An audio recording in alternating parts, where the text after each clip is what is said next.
Good morning to you. Good to be back. Now, as you may have noticed, one or two things happened over the summer break. The humiliation of the West in Afghanistan, leading to questions about US leadership in today's world. And now, closer to home, we have a rising revolt over paying for the health service and social care, with apparently tax rises coming, which will break Conservative manifesto promises and which many Tories feel are simply unconservative. We're promised better weather this week, but in politics it's going to be a stormy autumn with a fair amount of thunder.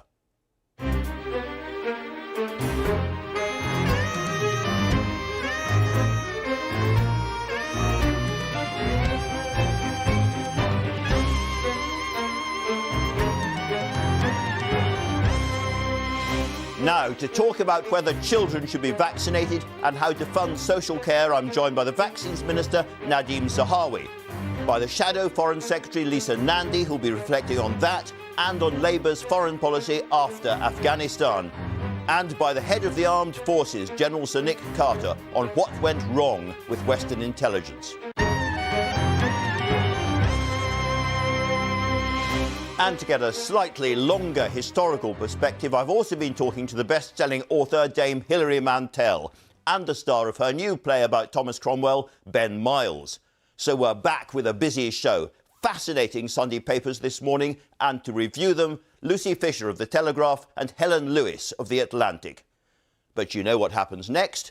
It's the news headlines this morning with Ben Thompson.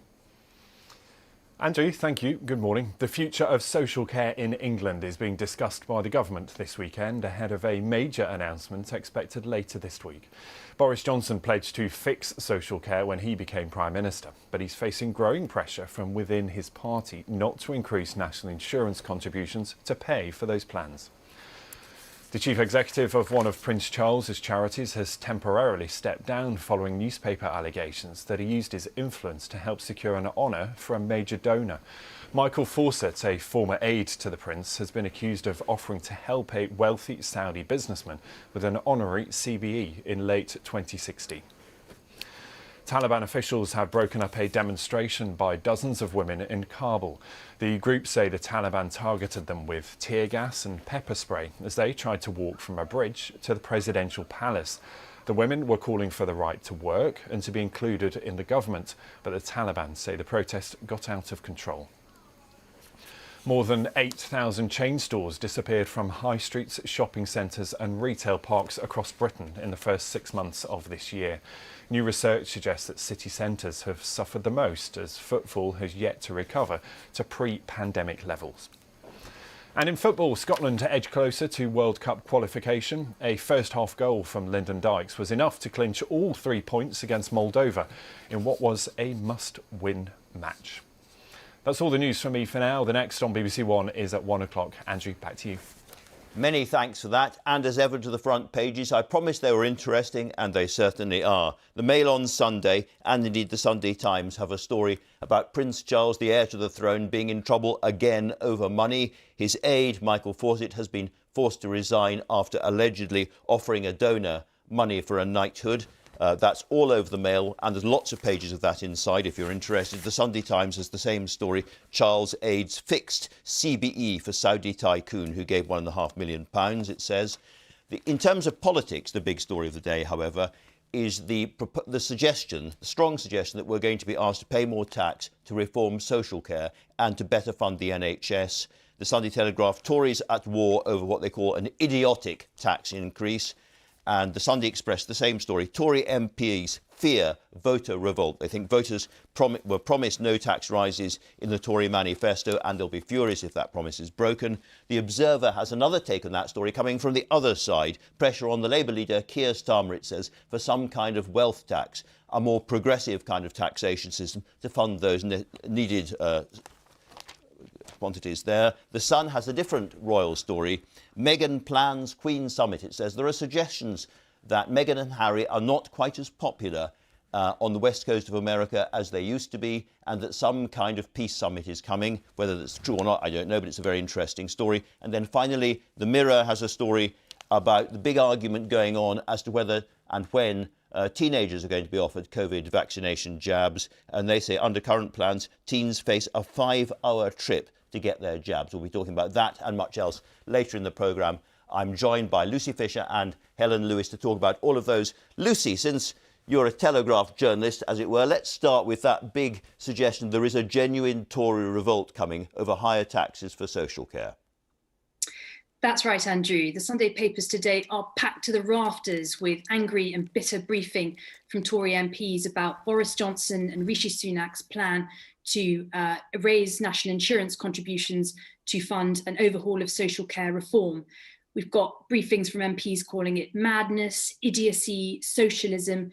A cabinet minister quoted in the Sunday Telegraph today saying it's morally, politically and economically wrong. And it's largely on two counts that this furious backlash has erupted. The first is that the proposal, which we're expecting to hear be unveiled on Tuesday, breaks the Conservatives' manifesto tax lock. That was the pledge not to raise income tax, VAT or national insurance contributions during this Parliament. And secondly, the idea that this is, of course, a policy that will benefit pensioners, and yet by raising national insurance, it will fall, the burden will fall on working age people, including low wage workers. And that, of course, has this serious degree of generational unfairness. And yet, on the other side, of course, Boris Johnson has promised to reform social care. So that's another kind of promise. Can I ask you about the kind of people who are worried about this? Because we always read of anonymous voices from Cabinet. And yet this morning there are a couple of examples which are not anonymous. Yes, you're right. Well, in The Express, Jacob Rees-Mogg in his column obliquely makes his views quite clear by quoting George Bush Sr. saying, "Read my lips, no new taxes," making the point that he forgot that promise too soon.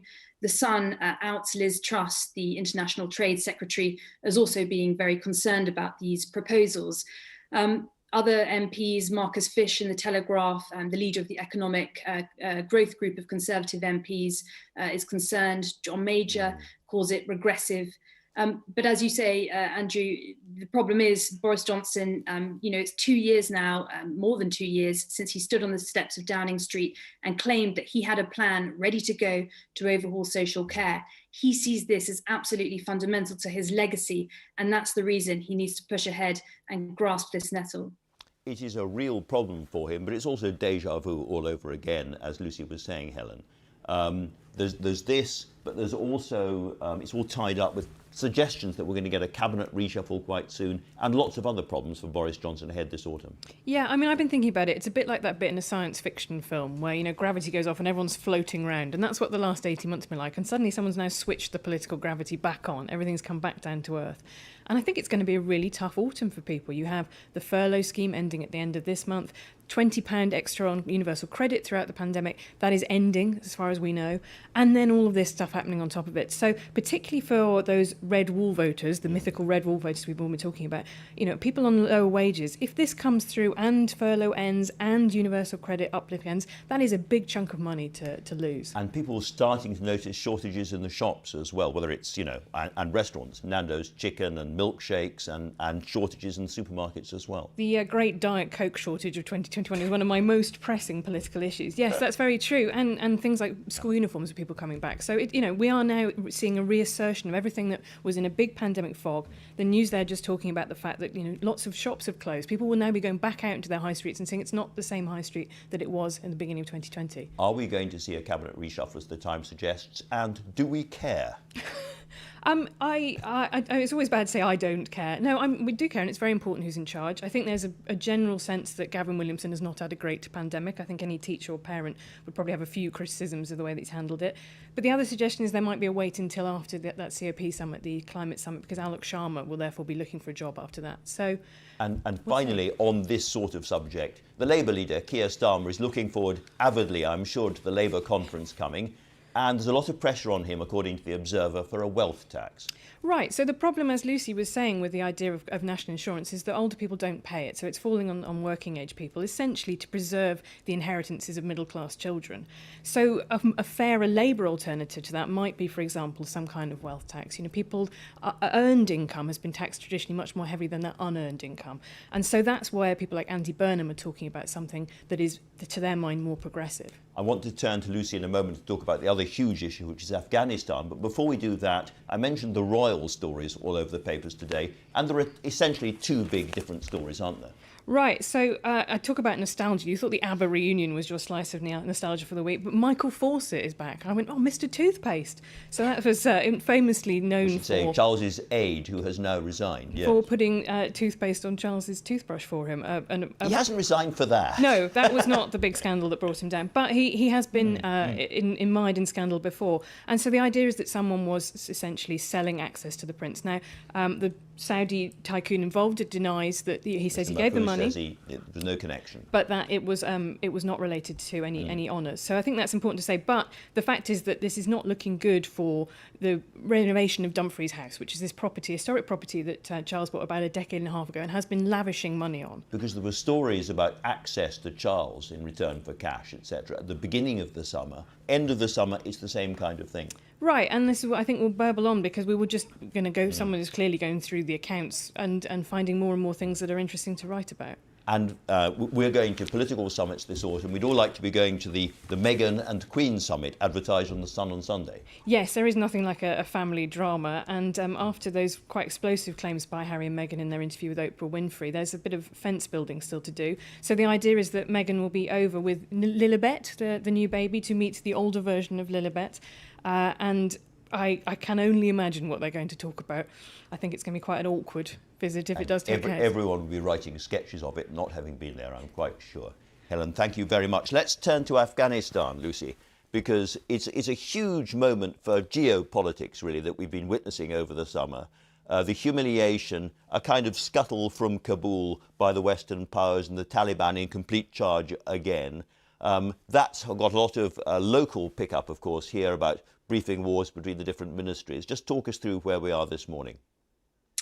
Well, I'm really interested this morning in reports in the Sunday Times that the Taliban themselves were surprised by the speed at which they surged to power last month. Fascinating claims that on the very day that their fighters reached the outskirts of Kabul, the group's leaders in Qatar tried to use intermediaries to slow down that advance, to try and get soldiers and police to avoid fleeing the Afghan capital so that a power sharing negotiation could be negotiated. I just think that's fascinating. You know, we've spoken so much about the failures or perhaps limits of Western intelligence that meant the UK and other nations were surprised by the speed of the Taliban takeover. But the fact they themselves were also speaks to a lot of the problems they're now facing. You know, they've got 1 in 3 Afghans who are going hungry, 2 million malnourished children need urgent treatment, estimates the UN. There's $9 billion in reserves that's currently frozen. I'm interested to see now how the Taliban are going to try and govern. They're used to administrating rural districts where they collect taxes, mete out their particularly draconian form of justice. But, you know, administrating a country of 38 million, a capital city like Kabul, is going to be far more complex. Far more difficult. And you quite rightly, you reference a great piece of reporting by Christina Lamb in the Sunday Times. But it's interesting, isn't it, that across the press generally, and indeed all the media, Afghanistan is already starting to slip away from the headlines, and that must be partly because there are frankly so few journalists left there able to report honestly and directly about what's happening on the ground. And that's going to be a real issue for us all going forward. We don't really know what's going to be happening in Afghanistan in 6 weeks' time, and we probably won't know either. Well, I think that's absolutely right. But I think for the UK government, the policy challenges are far from over. And another report in the Sunday Times notes that councils are being offered these big sort of bribes, these golden hellos to take Afghan families in. We know that thousands have been evacuated and arrived already in the UK. Boris Johnson's pledged to take another 5,000 vulnerable Afghans this year alone. The government estimates that the average Afghan family coming over is at least 7 members. So there's a huge problem facing ministers trying to find houses, 3, 4, 5-bedroom houses big enough to accommodate these families. And that's just one of the kind of many different challenges going forward, as well as all the security checks they're going to have to administer as people try and come in. And thank goodness our own Lisa Doucette and Secunda are there for the time being and can report on all of those stories. One last area we must talk about is the vaccine arguments, because there are at least two going on, aren't there, Helen? There's a question about vaccinating children, and then there's boosters for the rest of us. Right, so the idea is whether or not people who were vaccinated in December or January, they've now got some level of waning immunity, and there is as yet no real consensus on how strong that effect will be. The second one is whether or not 12 to 15-year-olds should be vaccinated, and the current decision is that that's not medically necessary. There is a very small risk of side effects with the vaccine, but equally if you're young, there's also a very small risk of having a very serious case of COVID. So that's a fine balance. So what's now being taken into account is the political argument about whether or not missing your education, missing schooling is something that needs to be considered in the round. So that's where Minister's decision will be. Really interesting. For those of you dunking your toast in your coffee and taking bets as to whether we get through the newspaper review without mentioning COVID, you've just won or lost, whatever it was. And so to the weather. It hasn't, let's be honest, been a perfect summer, though I managed plenty of sea swimming with only a certain amount of screaming in Scotland and in Devon. But there are rumours of a scorching week ahead before the autumn properly begins. Can they possibly be true? Over to Ben Rich in the weather studio. Ben, put us out of our misery. Well, Andrew, I might not say scorching, but I'm certainly going to say very warm. Yes, temperatures are set to climb over the next few days, and the process begins today. A warmer day for most of us than it was yesterday. Although across the northwest of the UK, we are going to see some outbreaks of rain. Still some areas of mist and murk and low cloud around at the moment. For England, Wales, eastern Scotland, most places will see some spells of sunshine. But for Northern Ireland and the western side of Scotland, here the cloud will thicken. We'll see some outbreaks of rain, and it'll turn quite windy in the far northwest as well. But those temperatures generally a little up on where they were yesterday. And in the south, we could get to 26 degrees. That could spawn just the odd rogue shower. Most places here staying dry. Tonight, the rain in Scotland will sink down across Northern Ireland and into northern England. Clear spells further south, but with some mist and fog, especially for coasts of Wales and southwest England. Quite a mild, muggy night, a mild start to tomorrow with some rain in northern England first thing. That will then tend to fizzle. A lot of cloud left behind across the north of the UK. Further south, some spells of sunshine developing, and those temperatures even higher, 27, maybe 28 degrees. Even further north, 22 for Belfast, 21 in Aberdeen. And then, yes, some very warm weather through Tuesday into Wednesday. We could get to 29 degrees, but it does turn cooler and more unsettled by the end of the week. Andrew. Many thanks for that. Now, my first guest this morning is the head of the Armed Forces, General Sir Nick Carter. Before I speak to him, let me play part of a conversation we had back in July, just before the Americans withdrew from Afghanistan.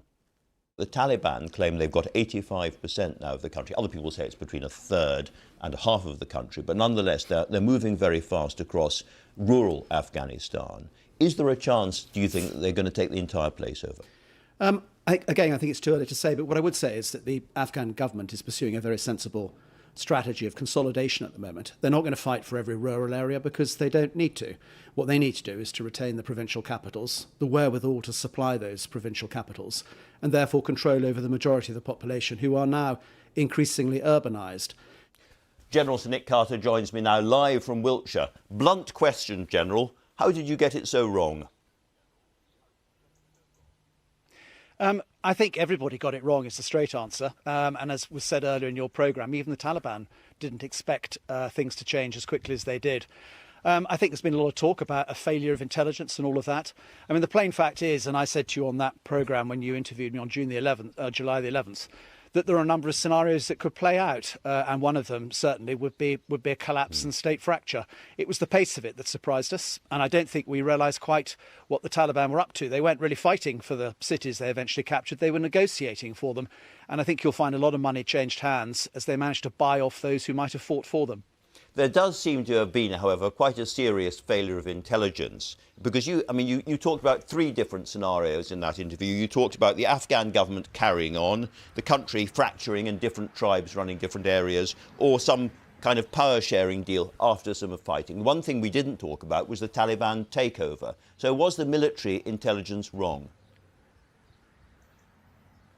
No, I mean, I think, the first scenario, I think I also would have said that it was entirely possible that the government wouldn't hold on for that much longer. And indeed, many of the assessments suggested that it wouldn't last the course of the year. And of course, that's proven to be correct. But I think where we now find ourselves is that it's very interesting how the Taliban are going to struggle with governing the country. It's one thing achieving a unity of purpose to knock a government over. It's quite another trying to govern a country. And what we've seen, of course, is it's factionalising. And you've got a real rift between the Haqqanis the Southerners from Kandahar, and of course the political commission who've been resident in Doha for so many years. And whether they pull that together or not, I think is the really interesting question at the moment. The Foreign Secretary, Dominic Raab, said the military intelligence was clearly wrong. Was he wrong? I mean, the fact of the matter is that it's not purely about military intelligence. The way it works in this country is we have the Joint Intelligence Committee, which sits inside the Cabinet Office. And what they do is to pull together the sources from the Ministry of Defence and, of course, from the Foreign Office, the interagencies and the Secret Intelligence Services, and, of course, wider open source material. So it's really a much broader thing than just strictly military intelligence. So you can't and I think the point I would make is, the wild card.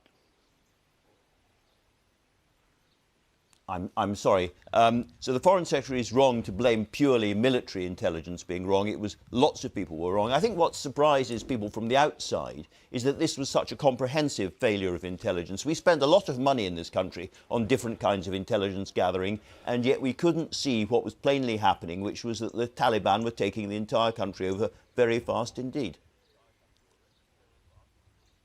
Yeah, but it's not just about the Taliban, of course. There were two sides to this conflict. And what I don't think anybody predicted was how fragile that Afghan government was and how fragile it was in relation to the command of its armed forces. And I've often said armed forces fight on the basis of the components of fighting power, which are the conceptual, the physical and the moral. And what was extremely difficult for anybody to know was how vulnerable that moral component was. And that ultimately was what determined what happened here.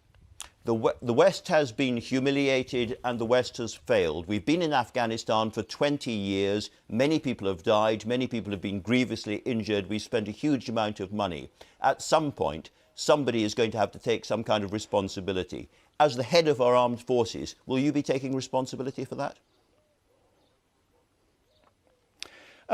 Let me come back to that specific question. I think, it is too early to say what will happen in Afghanistan. I often say that 60% of Afghans have been born since 2001 when the Taliban were last in charge. And the fact of the matter is that they have a very different view of what a modern state might look like. It is possible that those people will get a much stronger voice in what happens in the future. It is possible that the Taliban can reach some form of political compromise and end up with a more inclusive government. And that would be down to the efforts that the international community has put in during the course of the last 20 years. So let's just wait and see before we jump to too many hasty conclusions. On the face of it, it doesn't look good at the moment, but let's see what happens. It may well change. And yes, of course, one of the things that we as military people do is we do take responsibility. And I will absolutely take responsibility for where I've made mistakes as the Chief of the Defence Staff in the last 2 to 3 years. Well, let's look at the other side of the picture, which is the behaviour of British soldiers and other armed forces as Kabul fell, because there's a lot to be proud of there as well. There absolutely is. The pitting, as we called it, a operation that we planned from January onwards. And again, people say that it was all done in haste. The fact of the matter was it was very well planned right across government, but particularly in the Ministry of Defence from January onwards. And we were able to respond very quickly when President Biden made his decision in April.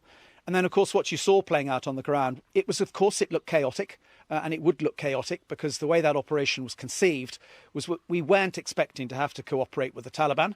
We were expecting to cooperate with Afghan security forces who we knew and had liaised with over a long period of time.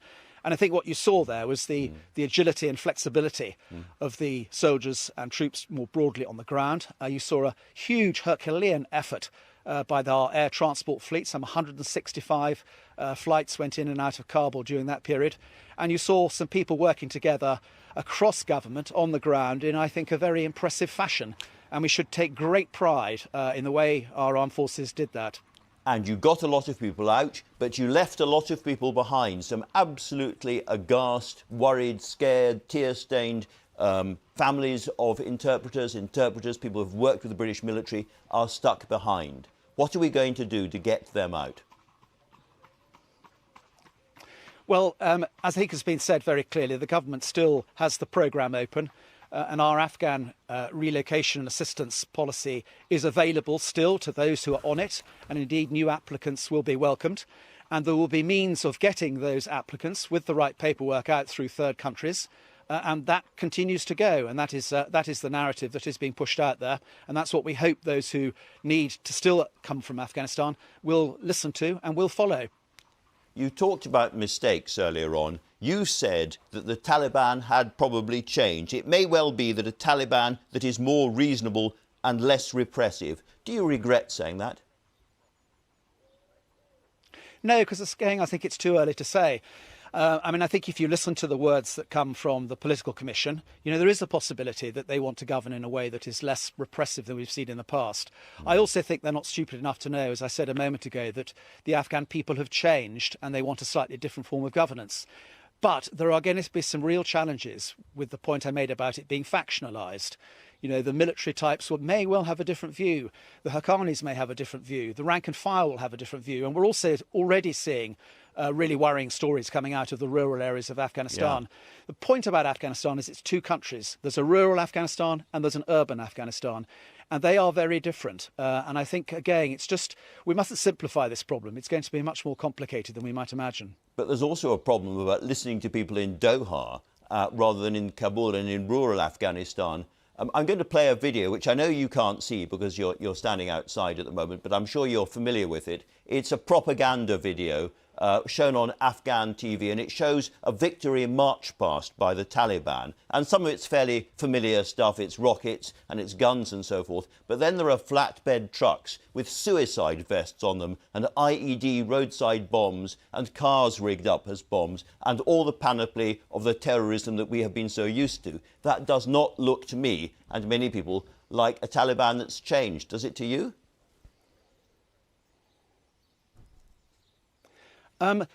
Again, I think, we need to understand why they did that parade. And my expectation is that they were celebrating the way in which they won. That doesn't necessarily mean that they will use that in the way in which they govern, if they are able to form an inclusive government, which I think is the open question at the moment. You mentioned what's been going on in rural Afghanistan, rightly. We've seen what appears to be the murder of a folk singer in Baghlan province. We've seen Taliban fighters executing at least 2 senior police officers in public. We've seen the use of tear gas overnight on a women's rights protest. Again, I put it to you, there is no sign whatever at the moment that the Taliban is going to be less repressive than it used to be. But Andrew, I come back to the point I made earlier when you asked me about this. It's too early to say. I think there are some really worrying signs coming out of rural Afghanistan, but equally there may be different signs coming out of urban Afghanistan. And if the political commission is able to form an inclusive government, it is possible that they may govern less repressively. We have to wait and see. At the moment, they've suffered from what we military call catastrophic success. And as was said earlier in your programme, they were not expecting to be in government as quickly as they have appeared. And the reality is they're trying to find their feet. It's one thing governing rural districts where it's about discipline, it's about low-level taxation, it's about low-level governance. It's quite another thing trying to govern what has become a modern state of 38 million people with modern cities and modern infrastructure. And they are not qualified for that. And they are finding their feet at the moment. I don't have any particularly optimistic expectation. I just know that we need to hold our breath and see what happens and make sure that we are encouraging them as an international community to govern in a different way. And goodness me, they're going to have to think about how they run that economy. I should think there's over $9 billion that are being held in banks in the United States of America, which will be needed. So we need to wait and see how this happens and recognise that they're probably going to need a bit of help in order to run a modern state effectively. And if they behave, then perhaps they'll get some help. Now, I know that you've been in and out of the region a lot yourself recently. Do you think that the Taliban had help from inside Pakistan? Well, we all know that many of the Taliban's leadership was based in Pakistan. And indeed, amongst the sort of 3 million odd refugees you have in Afghanistan, you can understand why that would be the case. The extent to which they were actually helped, I think, is a debatable question, which I'm not really qualified to answer on. I just know that it was relatively straightforward for people to pass back and forth across that border during the course of the last 20 years. So, talking of people crossing back and forward across that border, do you know if al-Qaeda fighters have been moving across the border recently? Well, I think we know back from June, July onwards, there were definitely reports of al-Qaeda affiliated foreign fighters fighting alongside parts of the Taliban. So, our expectation is that there are still those sorts of people around. And of course, one of the tests that we as an international community will absolutely hold on any future government in Afghanistan is the extent to which they are prepared to stop international terror being exported from Afghanistan. So that'll be something that everybody's watching very carefully. Does that mean that we are more likely to have a terror attack? We are slightly less safe in this country because of what's happened? A lot will depend on whether or not a effective government can be formed. If we end up with the sort of fracture that we suggested could happen when we talked last in July, then I think all bets are off. It'll critically depend upon effective government. And we all know, because we saw it tragically last week, that attack on the airport from Islamic State, Khorasan, that there are some really bad people out there. And the extent to which those bad people are able to flourish will very much depend upon whether the Taliban are able to form an effective government and an effective security structure to make sure that that terrorist threat doesn't get exported. You've repeatedly talked about the need for the Taliban to be an effective government, to, as it were, hold the country together. Does that mean that you think we should actually recognise the Taliban now? No, certainly not. No, I think what we've got to do is, one has to be engaged. Let's be clear, and it was said earlier in your programme, there's a serious humanitarian problem in that country. And whoever is in power is going to need humanitarian support, and that's something that we owe to the people of Afghanistan. And I think we've also going to lay the test on them that if people want to leave Afghanistan and come to countries in the West, they need to enable that. So if they can pass those two tests, they're going in the right direction. But as I said a moment ago, if they can't form an inclusive government that is a government for all Afghans, then I think it'll be very challenging for people to recognise them. You spoke honourably about taking responsibility a little earlier on. You also said you'd made a few mistakes. What were they? Mistakes as the Chief of Defence Staff? Yeah. I don't know. Putting it to one side, I'm sure I could have argued for more resources. Who knows? But I think that I think when you look back on your time, there are some things you do well and there are some things you do less well. And if you have your time again, and I'm sure you found that as a journalist, you might have made different choices. And I think we all need to be humble enough to admit that. A good way to end. General Sir Nick Carter, thanks very much indeed for joining us this morning. Now then, the Shadow Foreign Secretary, Lisa Nandy, joins me now from Wigan, where I'm sure she's been hearing that. Lisa Nandy, another hedge, another town. Let me ask you, first of all, do you think that Britain is now less safe because of what's happened in Afghanistan? I think it certainly looks like that is a strong possibility, and the urgent task for the government, after they've got our citizens and the many Afghans who assisted us out of immediate danger, is to make sure that Afghanistan doesn't collapse once again into a haven for terrorism. I listened carefully to what General Sir Nick Carter was saying to you a moment ago. I think he's right to say that there are some signs that the Taliban is keen to work with the international community, not least, as he said, because there are $9 billion worth of assets that were held by the West for the Afghan government, which the Taliban is very keen to get hold of. But I think we have to be clear-eyed about this. We are in a much weakened situation. We're going to have to work with the widest range of international partners, not just our allies, in order to safeguard Britain's national interest. And that has started, rightly, with a dialogue with the Taliban, which is unpalatable, which is difficult, but that is the consequence of the chaos of the last 18 months. Let me ask you about sort of Labour's general approach to this. If Afghanistan does become a haven for international terrorism, if Afghanistan does see, sports stadiums being used for public executions and women being repressed and kept in their homes, are there any circumstances where you would support military intervention again in that country? I don't think anyone's talking about military intervention again. I don't think the United States for one moment would countenance sending troops back in. President Biden has been clear about that, not just over the last few weeks, but actually he's been clear about that for over a decade. And anyone who thought that this was a surprise, that US troops were withdrawing from Afghanistan, just simply wasn't paying attention. I think the key now is what can we do as an international community to work together to take a common approach to the Taliban, not to allow rights and all that progress that we fought for 20 years to be traded away by individual countries, but to work together through the United Nations, possibly through some kind of international contact group, in order to make sure that we uphold those rights and standards. We do have some leverage. It's not ideal. It's not where we would want to be, but it's leverage that we have to exert together. And that's one of the reasons why we were calling on the government to step up as chair of the G7 nations,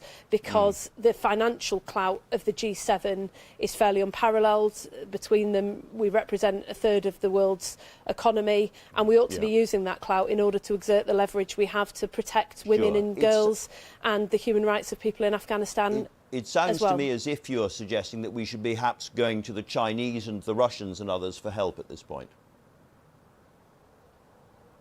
We've already been to the Chinese and the Russians. There was a negotiation at the UN Security Council which produced what was a very limited resolution, but nevertheless some progress on which we can build about a common approach to the Taliban. That is the reality of the situation that the government has got us into. You talked about intelligence failings. I thought it was really striking in that interview with General Sir Nick Carter that he talked about other sources of intelligence that are available to the government. On the 22nd of July, the Foreign Office was warning that the Taliban was advancing much more quickly than anybody had anticipated, and the Afghan forces seemed to be collapsing. And yet the Foreign Secretary went on holiday, the Prime Minister, the Permanent Secretary of the Foreign Office, with no real plans in place for evacuation. That is the reality of where we've now ended up, and we're going to have to do some very difficult things as a country in order to safeguard our own national interest. I should just mention that during that entire period, you as Shadow Foreign Secretary didn't mention the word Afghanistan, so far as I can tell, once in the House of Commons. Can I ask you about the wider policy change? Because this is a big pivotal shift in the world at the moment. We both remember the period of, as it were, liberal interventionism, when Tony Blair as Prime Minister believed that you could make the world safer. You could topple despots, you could get rid of tyrants, and you could protect vulnerable people by the use of Western military force. Can I ask you, do you think that period has now come to an end? Well, I'm going to challenge you on this idea that this wasn't foreseeable, first of all, Andrew, because I know that the Conservative Party have been keen to put out press releases saying that nobody predicted this, but it is simply not true. My colleague Emily Thornberry warned when the Doha Agreement was struck in February last year that this was going to cause serious problems with a hard deadline for withdrawal with the Taliban advance. My colleague Stephen Kinnock, just weeks after we were appointed to the Shadow Foreign Affairs team, raised this issue in the House of Commons. I raised it myself in November 2020 about the problems caused by increasing violence and the threat from ISKP, and my colleague John Healey, the Shadow Defence Secretary, has repeatedly raised this with the Defence Secretary about the plans for withdrawal over the last few months. We weren't the only ones. The government should have seen this coming, and plans should have been put in place to deal with it. Well, Andrew Marr, who isn't your colleague, also predicted it and mentioned it on the programme at the same time. But can I ask you about the other great issue that's facing the electors at the moment, which is social care? Because back at the beginning of the summer, the Labour Party said that you were looking very hard at what taxes might have to go up to pay for social care. Have you come to a conclusion? Well, we're very keen to talk to the government about it. I think the lesson of the last 20 years is that one political party trying to spring proposals on the system is just not going to be sustainable. In 2009, Andy Burnham made a proposal that collapsed because he couldn't take the Conservatives with him. In 2017, Theresa May sprung a proposal in her party manifesto that collapsed because she couldn't take anybody with her. And Boris Johnson doesn't even seem to be able to take MPs with him now. We're now in 2021. We want to talk to the government about the fairest and most sustainable way to tackle this. But so you don't have a plan. They do at least have a plan, which involves, we read, raising national insurance. I need to know whether, as the Labour Party, you would vote in the end for raising national insurance to give us a better social care system in this country, or would you not? Well, I know as much as you do. All we've seen is what we've read in the papers. which is completely at odds with what the Prime Minister said he was going to do in 2019 by not raising national insurance. We're sceptical about the idea of loading the entire burden of the social care crisis onto the supermarket workers and delivery drivers who are already dealing with really high housing costs, childcare costs and others. I thought the Prime Minister understood that. I thought that when he said he was going to fix social care in 2019 and he said he wasn't going to raise national insurance contributions, that's because he was going to come forward with a proper plan, working with other political parties in order to make sure that we share this burden more fairly for those who can afford to shoulder the greatest burden and those who can afford to make a contribution to shoulder it together. It's the only way we're going to fix this. All right, Lisa Nandy, thanks very much I don't know that for he does joining have us a today. plan. I mean, Nadine Zahawi this morning was saying that they were going to bring proposals forward in December. It doesn't sound like they've got a plan to meet at all. Well, we'll hear him very soon. Thank you very much indeed, Lisa Nandy, for talking to us today. Now, Henry VIII's fixer and enforcer, Thomas Cromwell, is at the dark heart of Hilary Mantel's trilogy of novels, which began with Wolf Hall. Apart from winning her a brace of Booker Prizes and millions of readers, the books about the Tudor power breaker have made for fine theatre as well. Along with the actor Ben Miles, Dame Hilary has now adapted the final instalment for the stage, and I spoke to them both earlier on and heard from Hilary how these previous plays helped her when she came to write The Mirror and the Light, the novel about Cromwell's abrupt and sudden downfall. They're no longer creatures of air, little black lines on the page. They are bodies moving in space. I tend to live in my head, but I have to write about characters who live very much in their bodies. The physical world, yes. And again, I think the experience of working in theatre has helped me with that. He doesn't have to go to war. He can blockade us, starve us out. When winter comes, he'll hold back the grain ships. We'll be at his mercy. If I were you... Tom Cromwell, Lord Chancellor of England. Imagine that. I'd deal with the King's case here in London. Get everything settled before Europe wakes up to what's happening. When Europe wakes up, it may break this country apart. I used to storyboard as I was writing the third novel. And if there was a really complex scene and I couldn't think how to handle it, I'd say to myself, suppose you were putting this one on stage and you've got maybe 2 exchanges, 4 exchanges at most. And it helped me get to the crux of the scene. And also find my way into it and my way out of it, which is just as important in a novel as on the stage, I think. Since we have Thomas Cromwell here, looking a little bit thinner than he should be, I feel, but since you're here, just remind us where in the story we are in the third play. We are just beyond the execution of Anne Boleyn. We have just arrived at the wedding of King Henry and Jane Seymour. And we end, obviously, at the point... It doesn't end well. It doesn't end well I for think we Thomas. can give the ending away. Why do you think Cromwell fell so fast? Because he was really all-powerful. He was telling the king who to kill, who not to kill. He was in charge of everything, and then suddenly he's gone. Why? Well, that's the question I think we want the audience to be asking themselves at the beginning and I think at the end of the play. Our job really is to lay out the chain of events and to ask the audience, at what point do you think he made the bad decision? You mentioned the king. He is a terrifying figure through the books, understated but also genuinely terrifying. And I'm just trying to think of things that are so different in the Tudor period and today. He is also a very spiritual man. How do you feel about the current queen, who is a proper believer? And I think when she said that she was going to dedicate her life to God, to the job, really believed it. Yes, I think she does, and I think that's what we often forget in our discussion of the monarchy. They are not just celebrities. There is this otherworldly dimension to it, which the present Queen takes very seriously. The coronation oath lays a duty on you. And that's what Henry VIII believed too.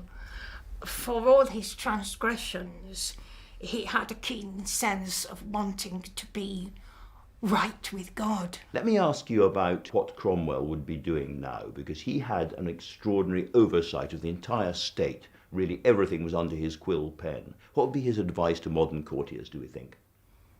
Cromwell as a politician, I think, was the kind of man who's quite rare in any era, perhaps in any walk of life, because he was someone who was very much big picture man. but he knew how to take care of all the details as well, and he privileged competence and turning information into knowledge. And extraordinary mental energy. I mean, being in charge of understanding everything. There are very few people around these days who could do that. He wouldn't have gone on holiday during an international crisis. Can you imagine Cardinal Wolsey going on holiday? Cardinal Wolsey on the beach. Yes. Now, there's a strange play. I'm pushing this modern parallel because it's interesting, but we've seen the fall of Dominic Cummings, who I suppose would be the nearest to a Cromwell figure these days. There is the element of a man from outside, perhaps from lower status background and origins, scaling the heights, as it were, and becoming indispensable.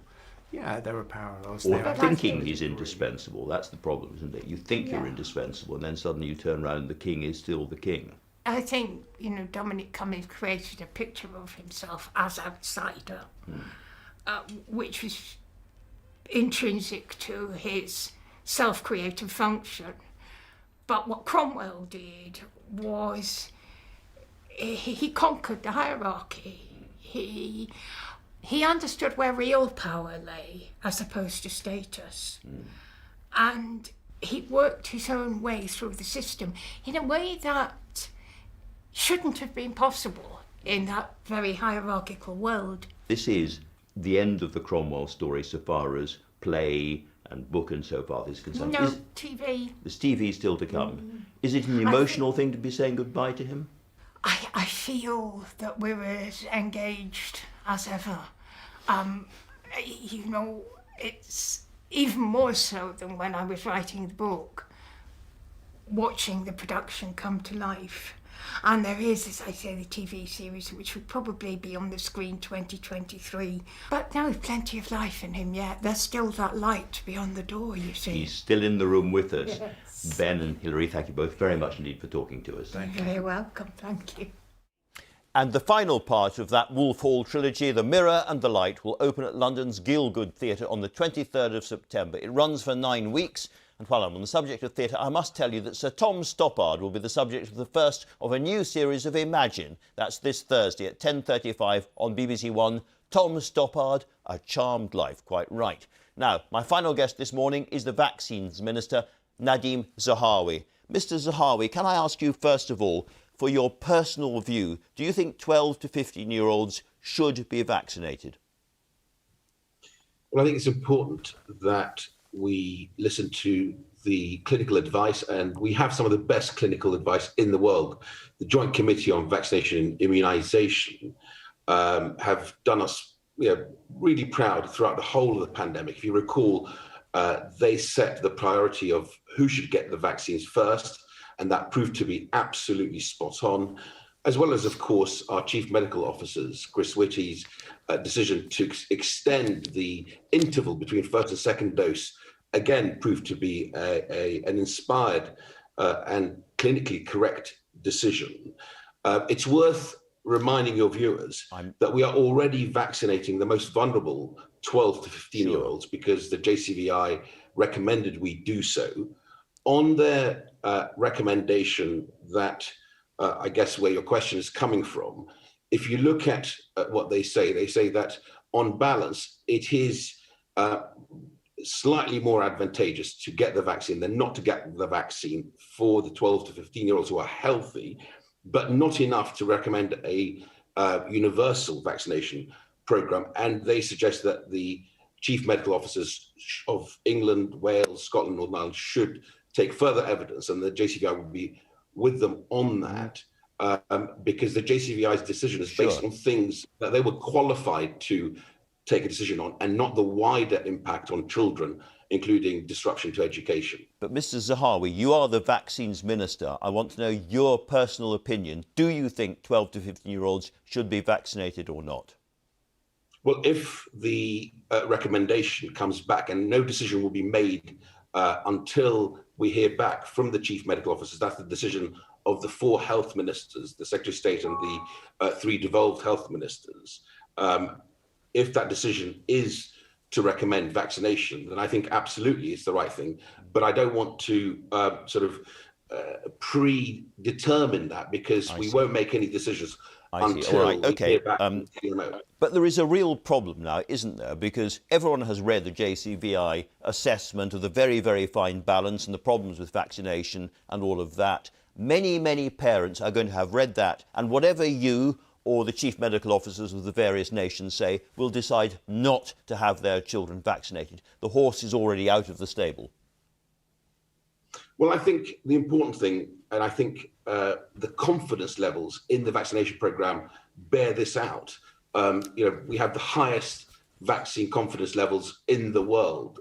Over 94% of adults say they will take the vaccine. They've already taken the vaccine or very likely to take the vaccine. That is because we've had a fantastic infrastructure, whether it be the Joint Committee on Vaccination and Immunisation, our independent regulator, the MHRA, our chief medical officers, and of course our NHS and the practitioners on the front line. That is why we have to do the right thing, be careful, allow that deliberation to happen between the chief medical officers, taking evidence from clinical experts on the wider impact on children, and then make that decision, because that's how you maintain that confidence. And my very strong determination is to make sure we follow that advice very carefully. Should every adult in the country, and I'm not just talking about the clinically vulnerable, every adult, because of the waning of vaccine efficacy, get a booster? So we've had the interim advice on the booster from the Joint Committee on Vaccination and Immunisation, and their interim advice suggests that all over 50s in two groups. So the first group is the original 1 to 4, if you remember. So the residents of care homes, the over 80s. They've added another category, which is the immunosuppressed, to that priority list of the first phase. And then the second phase is the 5 to 9 category, which is all the over 50s. Now, we are waiting for the COV boost study on which vaccines offer the highest level of protection. And that will go back to the JCVI and they'll make a decision. And it is very likely that we will begin boosting those groups as per the, I hope the interim then becomes final advice by the middle of this month. Should there be compulsory vaccines for NHS staff? So we're consulting on frontline NHS staff, because if you recall, when we consulted on the social care staff, some of that feedback was that it should be expanded to the whole of the healthcare sector. So we'll be consulting on that and coming back with the details of that consultation. There is a duty of care, of course, and frontline healthcare workers have come forward, and I absolutely commend them for doing that. In their thousands, I think we're over 94% who've had their vaccination. Right, okay. That is incredibly high. I think it's important as part of our duty of care to make sure we consult correctly on this. Okay. You helpfully mentioned social care just now. Should people be paying more tax to get better social care? Well, we are absolutely committed to reforming the adult social care Not my question. system. Should people be paying more tax? Well, I will bring forward our proposals, and I'm very happy to come back on your programme when the details are published to discuss how we will pay for better and reformed adult social care. Now, it's worth remembering, Andrew, that we put $6 billion to help councils that is unring-fenced, to include additional support for adult social care, plus the additional $2 billion specific funding to reduce transmission and bolster the workforce in social care. But we will we'll work with national partners, with local partners, and those with lived experience of the social care sector to get this right, and get it right as we are determined to do. So as a leading Conservative minister, you can't sit there and tell me we should not be raising taxes. You stood on a manifesto specifically promising not to raise VAT or income tax or national insurance. Are you going to break that promise you made to the voters? Well, as I say, we're determined to reform the social care system. When we bring forward those proposals, I am more than happy to come back on your programme and explain how we're going to pay for that and explain the proposals. Okay. The important thing is not to try and sort of run ahead of ourselves on this interview, because no proposals have yet been published. It's only right that when we publish them, then we can come and discuss them on your show.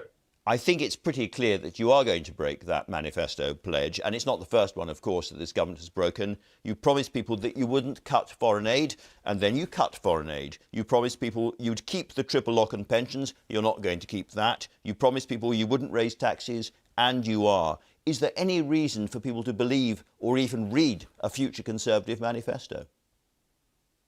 Andrew, you've just reeled off a load of stuff other than the foreign aid, which we have promised temporarily to scale back because of the size of the financial crisis that we have had to face because of this unprecedented situation of the pandemic. You're being presumptuous in everything else that. Well, I'm delighted if you can tell me that. If you can tell me that you're not going to raise taxes, if you can tell me that you're going to keep the triple lock, then that's very interesting and people will be fascinated. But you can't tell me that, can you? No, because I'm the vaccines minister, Andrew, and the Chancellor, when he stands up at the dispatch box and shares with the House and with the country what he will be doing in terms of how he funds, whether it be the reform of the adult social care system, which this Prime Minister is determined to deliver, then I would happily come on your programme and defend it and discuss it as part of the team, of course. But I look forward to that very much, Minister. Your colleague Steve Baker says of all the ways to break manifesto tax pledges to fund the NHS and social care, raising national insurance contributions must be the worst. And the reason he says that, I assume, is that 2/3 of people who get long-term social care are over 65 and they will pay no more under this scheme. The working people below that age will pay all the money coming in, and that is simply and obviously, and many people would say grossly, unfair. Well, the one thing I can reassure you and my colleagues, including Steve Baker and others, is that we will, when we bring forward our social care reform plans, have worked with national and local partners and those with lived experience of the social care sector. We want to get this right. And it is our commitment that we will set those out, as we said we would in the Queen's speech, by later this year. And when we do so, then we can have the discussion as to how we're going to pay for it. Well, in the end, this is about fairness, and this is a tax on working age people, the national insurance one. To give you an example, a working family based, shall we say, in a rented flat in, shall we say, Hartlepool would be paying hundreds of pounds more under this example. And then pluck out of the air somebody living in central London, call him, for instance, Nadim Zahawi, who has a large amount of property, millions and millions of pounds of property, rental property in central London, would be paying absolutely no more at all, diddly squat. Now, that is not fair. Well, as I said, I will happily come back on your programme when we publish the details and discuss why we think it's the right thing to do. At this stage, it would be premature for me to engage in this, and I'm sure. But your viewers I'm sorry to interrupt again, but we're talking hypotheticals, and you're giving examples without seeing any detail of what the reforms look like. Well, it's how national insurance works, and every briefing is that national insurance is going to take the burden of this for reasons that we can go into or not. But to give you another example, and this is not theoretical, this is hard fact. If you raise national insurance by 1%, a 25-year-old earning £20,000 a year will pay an extra £104 each year. A 66-year-old earning £50,000 a year will pay absolutely nothing. And I put it to you again, that is an unfair way of approaching this problem. Well, you're absolutely right in challenging ministers about how we will be reforming the adult social care system, which we are determined to do so. But I am not going to engage in a hypothetical discussion when we haven't yet published the details. And you'll forgive me, but that is, I think, in my view, humbly put to you, it would be a knee-jerk reaction. Let's see the detail. Let's see what the proposals are. We're almost out of time. But I vividly remember in one of our previous conversations you saying that vaccine passports were discriminatory. Are they now going to be used for large events? So one of the things that we have learnt is that in large gatherings of people, especially indoors, the virus tends to spike and spread. The best way that we can keep those industries open, in my view, in our view, is to work with the industry, as we have done. And if you look at the exemplary way that the Premier League has managed to do this and open up football to fans getting back into the stadium through checking their vaccine status, is the right thing to do. And of course, when the evidence that you're presented is so clear cut, and that we want to make sure the industry doesn't have to go through open shut sort of strategy, then the right thing to do is to introduce that by the end of September, when all over 18-year-olds have had the two jabs. We're out of time, but you've said that that would be the right thing to do. Thank you very much indeed, Mr. Zahawi, for joining us. Thanks to all my guests and to you for watching. Nick Robbins is going to be here for me, filling in next week. Join him, please, at 9 o'clock, and goodbye.